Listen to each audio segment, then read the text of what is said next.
Munnar is a town and hill station located in the Idukki district of the southwestern Indian state of Kerala.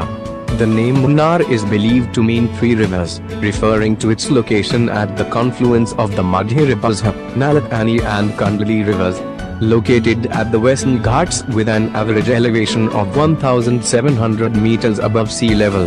Munnar is a famous hill station in Kerala.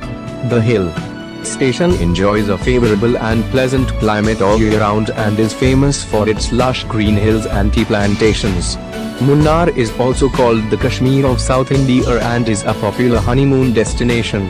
Munnar is famous for the wild Neelakirinchi orchids, which bloom once in 12 years when the entire valley turns violet. December to February, the winter months are by far the best time to visit Munnar since the weather is pleasant. March to May is the best period to visit the hill station. Some of the famous waterfalls of Munnar are Lakkam Waterfalls, Attukal Waterfalls, Nyayamkad Waterfalls, Chinakal Waterfalls, Kuthumkal Waterfalls, Chiayapara Waterfalls, Valara Waterfalls and Thuvanam Waterfalls. It is paradise on the earth. You should once visit the Munnar. It is really very beautiful.